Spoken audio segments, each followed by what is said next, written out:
Tapi Alhamdulillah dalam soal RON 95 ini di seluruh Malaysia sambutannya sangat baik dan positif. Jadi orang-orang yang bebal mengkritik dulu tu nampak dah kian diam dengan betul.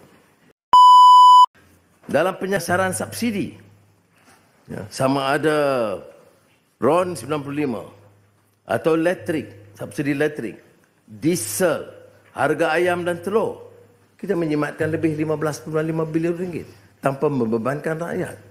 Walaupun diserang soal subsidi elektrik ditarik, itu ditarik bagi golongan mahakaya yang 10% ke atas. 85-90% tidak terkesan. RON 95, rakyat Malaysia tidak terkesan. Yang dikesan itu hanya warga asing. Itu pun ada yang paparkan harga-harga RON 95 di pasaran. Itu tidak menjejaskan kedudukan rakyat Malaysia.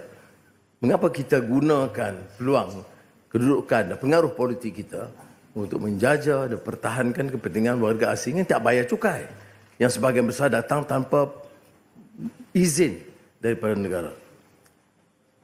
Umpamanya dalam penyasaran subsidi RON 95, kalau Kementerian Keuangan atau kerajaan tunduk kepada permintaan Bank Dunia yang juga disokong oleh beberapa kalangan kita, cadangan mereka adalah untuk menaikkan harga kepada RM2.65 untuk semua. Kemudian untuk kategori tertentu diberikan subsidi kalau perlu. Saya dan rakan-rakan Jemaah Menteri menolak cadangan itu. Jadi cadangan itu sebenarnya dikemukakan dan kita bahaskan dan ditolak sehingga akhirnya kita bersetuju untuk menurunkan harga RON 95 untuk rakyat dan mengenakan harga pasaran kepada warga asing. Jadi RM1.99 kepada rakyat dan RM2.65 kepada warga asing. Itu pun murah berbanding dengan harga RON 95 di Thailand, Singapura, Indonesia, Filipina.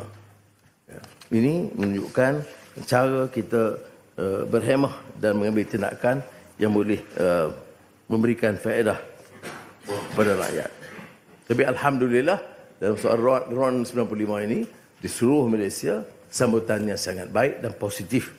Jadi orang-orang yang bebal mengkritik dulu tu nampak dah kian diam dengan betul.